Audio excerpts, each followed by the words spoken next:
Welcome to Trending in Education. Mike Palmer here, joined by Melissa Griffith. Melissa, how are you on this fine day? It's a great day to be alive, so I'm living my best life ever. How are you doing? I'm doing good, and I'm trying to pick up on your tone there. Are you like how much of that was genuine? How much of that was inflected with a tinge of irony? I don't know. It's hard, right? Because I don't mean to be ironic or sarcastic, but yeah, no, I like to think I'm living the best life I can possibly live, right? Because why else wouldn't I be? Like, Yeah, why not? What would I do outside of that? I don't know. I don't know. That's a fair point. And it's interesting because it does bring up some of the subtleties of human communication. The fact that we can have maybe messages behind the message, and when we talk, our friends, our computer friends, the artificial intelligences Soon to that be we our interact bosses with, and our overlords. perhaps they'll be our overlords. Yes, they are not better than us at everything.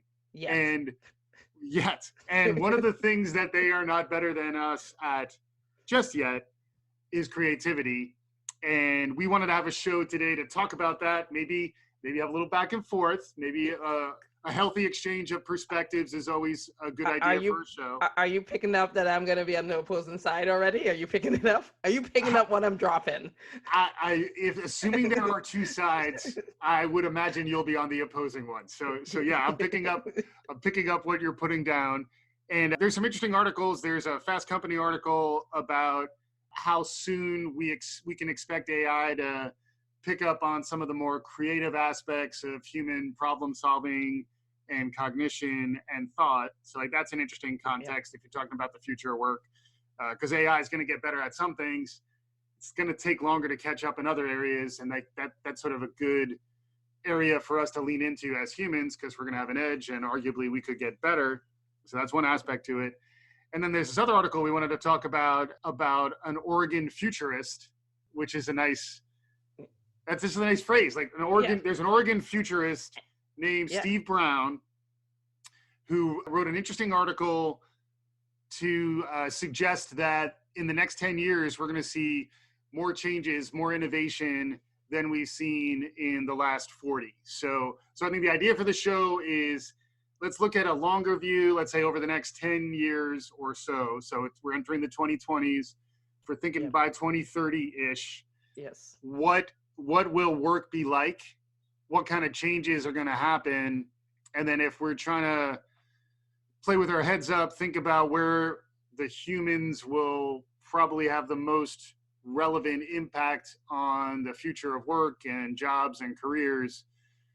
What are we kind of leaning into? What are we expecting over the next 10 years? I think there's a lot to talk about. We wanted to make sure we credited the authors of these articles, right? So Melissa, you want to start? Yeah, so I will start with the Oregon futurist. We're talking about Steve Brown, but the author who did that article was Tim Gordon, and then the other article, the article from Fast Company was done by two professors, and I'm gonna let you take it away. Hopefully, we're very respectful of their work. We like making citations. I may not pronounce their names correctly, so there is a caveat.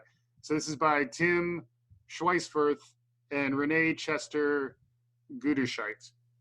So I'm hopefully got that loosely correct, and then we can proceed. So Melissa, if you're thinking about future, I think the top line idea for this show is the future of work and human creativity is what we wanted to talk about. And using these two articles, the idea that next 10 years we're going to see more change and innovation than in the previous 40, and the other saying that there are some places where human creativity will likely stay ahead of what AI and machine learning will be able to do. Where do you want to go with this topic? Well, I'll start by saying, right, because I think this is a good framing point. So Steve, like his point is this, right? Like there's 6 main technologies that are going to change, that are going to influence the way we work, right? And his points are artificial intelligence, which ties back into the creativity that we're talking about, blockchain technology, the Internet of Things and sensors, 5G networks and satellite networks, autonomous machines, and then ultimately augmented reality, right? Right. And I think like we've covered those topics, each of those topics on the show before, and I think he's right? And the question is, as those technologies get more prevalent, they all exist now. Not one of those technologies are not there, right? And you can see them getting better. And I think as those technologies come in, you can see where artificial intelligence in particular will start to do a lot of the tasks that the lower level tasks that humans currently do now, which does, in my mind, free up the human to do much more creative work, much more challenging work, much more engaging work. Like I work in finance, as you all know, and one of the things I've said, interestingly enough, is that is the goal, right? You can automate yourself out of a lot of the routine tasks that makes the finance job so like taxing around month end or around like close. And this is what you want to do, right? This is what you want to do. You want to be able to automate those tasks out of the way so that that you can be working on more high level things like what's the strategy of the business, or where what direction should we be going. And I think even things like forecasting, which are typically considered high level tasks right now for finance folks, are things that will be automated with artificial intelligence. And they'll probably do a task like that better than us because they can consume a lot more data points than we can. So that's my opening thoughts on it. Curious what yours are. Yeah, just kind of building on where you were going there too. Like, I think throughout all of this, trying to understand how the way the humans interact with the developing technology is the thing that I keep returning to. So like even in the example of, AI, machine learning, getting better at financial forecasts, like I would think the human interaction with that would be to give feedback on the models, to be more exploratory around, bringing in different data sets. Like what humans can do better than AI right now is empathize, particularly with other humans. But I think there's an element to which I think humans can empathize with AI to understand where is artificial intelligence better. Be humble about your empathy. Don't think of it as subservient to you. It's just a different kind of intelligence. And then like if you get a macro view that has a system in which there's humans and there's artificial agents, what expertise, what ways of thinking, what mindsets will the humans need to have to make the most out of AI? Like I think of it even like some people are just better at using the internet. They're better at searching in Google. And arguably those people are already sort of developing these new economy skills in like sort of a proto form. And, it's that whole notion of the centaur that like, if you can blend human intelligence with artificial intelligence, the net benefit it's like exponential. It's more than just the additive combination of the two. It's at least multiplicative. There's some force multiplier there when you combine the complementary aspects of artificial intelligence with the things that humans are going to be better at. Yeah, I mean, I can take this conversation so many different ways. The thing I would say, right, in the short term, right, like it's going to be a transition. So we're talking about where you're going to be 10 years from now, 20 years from now. But in the interim, to the companies that will succeed, the work that will change are the companies who have employees that are sitting in this organization going, like, we're not trying to automate folks out of their jobs. For sure, some people will lose their jobs, but the reality of the situation is like you're automating yourself out of lower level tasks that you can then free up your creativity. And the skill sets that will survive are the people who embrace that change and push that change forward and are also learning ahead of it. Because I will say this, right, and this is the other side of my brain speaking, like financial forecasting, like as I brought up this topic, happens, like there are sophisticated forecasting tools right now in stock market changes and stuff like that.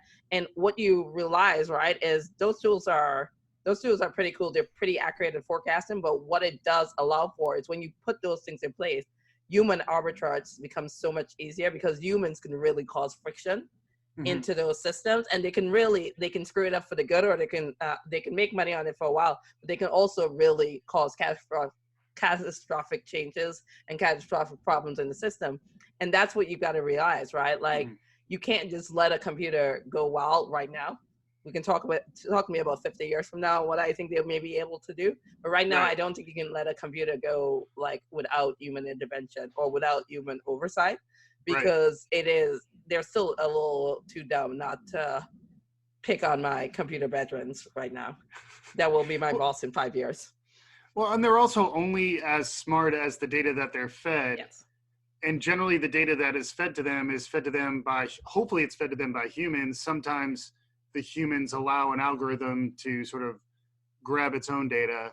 But even then, like understanding that when you're limited in the inputs that you are training off of, there will be biases in the artificial intelligence that is created. It's like when Twitter was training its bot based on Twitter, it turned into like a racist, xenophobic troll. Yes. And that's because it was fed Twitter data. So, you know, garbage in, garbage out, you know, and there's a level of sophistication that I think it's important to challenge humans that's why I think the narrative of the robot overlords is actually dangerous, because there is a tendency towards laziness and taking advantage of convenience rather than forcing yourself to kind of lean into flexible thinking and like rapid like learning acquisition, which is kind of the new normal, you know? And if you don't accept that, and if you just say the algorithm told me this, I do think that accelerates a path. The RB danger, the RB dragons. I feel you're gonna rebel against the robot overlords. I'm not there with you, Mike. They definitely know better than me 40 years from now. But but you are. That is a valid point, right? And you brought up a really important point, and I don't want to diminish it. Like when we train these, it is garbage in, garbage out, right? When you are training these artificial intelligence tools and to learn, it is dangerous. Like we've seen it, one of the best applications for something like this is like in helping in the recruiting process, right? Helping to figure out how, like, what person will this person succeed in the company or not. And the challenge with that, right, is you're training it on the data it has right now, and the data it has right now tends to be biased. So I think that is when I caution probably in 10 years, you're probably still, you need to have oversight, and you need to be willing to, you need somebody who is not just blindly listening to the computer, because if you are blindly listening to the computer, you probably are not going to be one of the successful ones. Yeah, and that's an interesting point also, in that it does tie to the creativity article, in that humans are better at making novel connections and are also more broad. You know, there's the whole concept of humans have a much broader, more generalized intelligence, and then artificial intelligence, at least currently, has a much deeper, highly specialized intelligence. So like they will actually master things like chess, but they won't necessarily, you know how to navigate a city or walk into a novel social context and interact in a way that is semi-graceful. You know, like those are things that are, you know, we have millions of years of what I would call evolution that has made sort of refined our data and our sort of algorithms. And then the underlying idea is, you know, being able to respond to novelty and being resourceful in those contexts is sort of that's sort of built into our operating system as humans. At least as far as I understand thus far, that's not really the approach that's being taken to design artificial intelligence, because it's too difficult to even get enough deep data in that narrow area. It takes a lot of focus and work getting that big data set, and then to be able to sort of amass all those different cross-sectional data sets and then design an intelligence that could respond to all of that. Today, and probably for the next 10 years at least, it's going to be too difficult for our current capabilities. But you kind of want to get in on the build though too. Like, so you don't want to say, that's why the people who head in their sands, Luddites, you know, kill your computer, like they're as much a problem as the people who are saying, I'm looking forward to our robot overlords, you know. But yeah. So, and then what were your thoughts on the Oregon futurist? Because I know you got some value out of that one. So I definitely wanted to. I just like the idea of talking about it. It's like Florida Man. Oregon futurist. I mean, he has inspired me a little bit. I'll tell you the interesting thing he brought up in this article that I really like, that it sparked a lot for me. Yeah, we're talking about the Internet of Things, talking about sensors and how more prevalent they're going to come. It's gonna change the way healthcare happens, right? Yep. For sure, right? There's so much input coming in now on your body and your body responses. Like I may have a problem. We can talk through this later. But like, so I now own, like, clearly I've always had a blood pressure machine in my house. I now have one that's tied into my phone that's feeding the data into my phone, and so I'm tracking it on a regular basis. Like, I'm tracking my heart rate and my breathing from my watch. I also now, though, recently bought, because I was convinced that my stress level was too high and that I was going to have a heart attack. So I now have a small, very tiny handheld EKG machine that oh my God, that is like, will literally allow me to test 6 points, like the 6 pressure points of whether my heart is having an irregular machine or not. You joke. No, I laugh. You're honest. I just laugh. Yeah. You laugh. Like, it is. I may have a problem. Everyone has heard me say I may have a problem. But what I think is very interesting about that, and the company who built it, and we'll see how successful they get or not, they allow you to email those results to your doctor. Mm-hmm. And they're at least giving you, like, your normal, this is a problem or not. And mm-hmm. I think that kind of data in the hands of people who are probably a little less unhealthy than I actually am, but thinking I'm having a heart attack, will actually be incredibly useful. Now, I'll give the flip side of the danger of this right now, right? And which is why I'm trying not to be crazy. It could be giving me a false positive, all right? I could actually have a problem, and I'm using this machine and it's not actually highlighting that problem. And so it's giving me, it's allowing me to a peace of mind because I'm a hypochondriac that I may not need. So I think it's totally interesting. And it just sort of building on that, like, one thing, it's not like a technology, it's more like a mindset, but like design thinking and, user experience design is getting, like, that's a revolution that's happening that I think is sometimes, it's understated how prevalent it's been and how much it's going to inform the next 10 years as an example. But like, I think what I would expect in the next 10 years in the context you're talking about, like being creative about healthcare innovation, super smart, being ready to experiment with it, particularly like if you want to plug into your own healthcare and you can find a way to do that, also super smart. But the thing that I think will happen in terms of the evolution of this technology in the next 10 years is that the feedback's going to be smarter and subtler.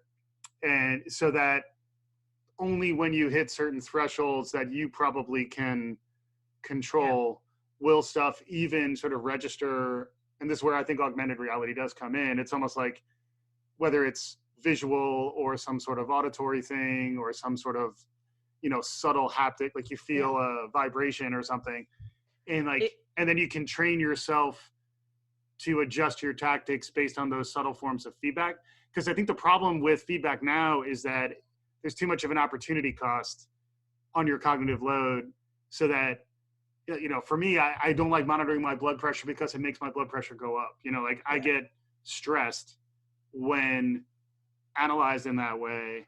And, I think for people who get in their head around this type of medical feedback, being able to sort of like dampen it. It's kind of like the way I feel about social media too. Like, I've shut off my notifications so that when I need to consult with these things, I can, but like have some intentionality about how you get that kind of feedback from the AI in these environments that we're all going to be living. And I'll tell you, and there are different people in this world. I see two ways, I'm sure there are more, but there are two ways I see this can go as well. So one, like, I actually forget giving me the feedback, right? So like diabetics, right? Like pricking your finger, and like when you're diabetic, you're required to test it all the time, and you're keeping track of it in some way, right? Why am I keeping track of it? Why am I not just sending it straight back into my doctor's system, and they're monitoring it and they're getting the flags because they can read the data better than I can? Like my 125 is that high for I have no idea. Like, you figure it out, right? And I think that is where, like, talking about the future of how work changes in healthcare, Imagine a world where I don't have to go sit in a room for 6 Right. hours taking tests. I am Right. constantly, all my information is constantly being kept. And then when I go in to see my doctor, it's much more proactive. That's one way it can work. The second area, and I think it is, I don't believe I should have high blood pressure. Therefore, it must be something I'm doing, right? Like, I don't believe, as others may suggest differently, I believe it's something I'm doing. So I literally use that machine in a way to figure out if by doing breathing exercises or by doing like yoga, I am reducing it. And it was the way I figured out, like, if I drink more water, my blood pressure goes down. So whenever my blood pressure spikes, I make sure I'm taking in enough water in a day. Right. And then I checked on the internet. That's what you figure out, right? Like, you figure out that these things can happen. And so I do it when I'm running. I use my watch to give me clues that my heart rate is too high or my breathing is too high. And I think that it helps motivate certain people into a much more healthier lifestyle. It's only if you get obsessive do I think it becomes a problem, or only if it's having a counter reaction. So I mean, and I don't think it's that I don't think I'm that different. Like, my point is more the amount of work required to get that feedback seamlessly and to figure out behaviorally what kind of changes you could do. I think that's getting back to creativity in healthcare and future of work. Like, you know, user experience designers who are thinking about how to give good behavioral healthcare recommendations around exercise, movement, hydration, nutrition, mindfulness, you know, the list goes on and on. That's why, like, those apps are the beginning of a macro trend that I think everyone will be, like, the marketplace will refine those things, you know, at a consumer level. And then I'm not sure how healthcare, like, there's going to be so much investment in healthcare, but there's also so much up in the air around whether the investment is in, like, novel insurance practices or, like, new technologies that'll be incorporated in a way that are actually, you know, designed truly in support of the health of patients. I'm not sure about that, but I think on the individual consumer side, when you think about the technologies that we outlined here, I think there will be some cutting edge stuff that we're all going to want to opt into. And I think opting into it is going to be less intrusive because these things are going to, I think, become more human designed, you know? Yeah, no, I agree. And the only question I have, right, and we've touched this topic before, right, is who gets to own this data, right? Because right now it's either Samsung owns the data, or like the Apple owns it, or Google owns it.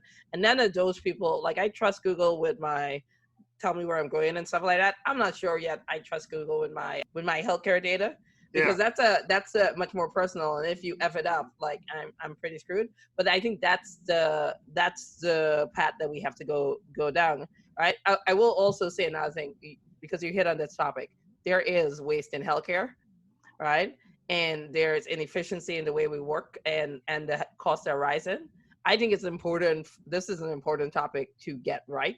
Like, where do you place the investments? Like, do you put it back into those practices? Do you put it back into, like, reducing costs in the hospital, or do you just leapfrog that and realize that there is a better way to take the cost out by using these technologies and these sensory technologies ahead of time? Right? And I'm not saying I'm an expert or a professor. I'm just saying that's what I'm always nervous about, the people who set the agenda for these things, because they tend to be Luddites right now. And that's the challenge. Right. And what they really need to be are smart humans who understand how to be creative while leveraging artificial intelligence and machine learning in interesting ways. And then they'll have to think ahead to things like the blockchain, things like the Internet of Things, 5G. But the high level idea that, like, the next 10 years are going to see this rapid, you know, acceleration of innovation, I'm somewhat hopeful about that. I would prefer to live in that reality than alternatives. And then it speaks back to just being flexible and adaptable in your modes, regardless of your background, your age, your own personal history. Like, those things can be learned, you know, like, you can get better at being a flexible thinker and adjusting to change and adopting new technology, Yes, I agree. The last thing I would mention, because it also came up, and I think it's an important point that underscores all this, 5G and the rise of 5G and satellites, it will make it also that this is not just available for like the US and China and a handful of countries. This will allow it to go into like Africa, like the Africa and to Indonesia and to Cambodia and to places where traditionally good fast internet has not been there, and these sensory things are not being there, and this information has not been there. This is going to also revolutionize the way work happens in those places too, which is where I think the next booms of the economy and the global economy will come from. Definitely. Interesting stuff. Yeah. So we could go on. Yes. But we won't. And this was a good conversation. We'll continue to have these types of conversations. If you don't subscribe to Trending in Education, why don't you? Please do so. And we'll be back on the regular. Tell your friends, tell people you just kind of know, tell everybody. And yeah, we'll be back again soon on Trending in Education.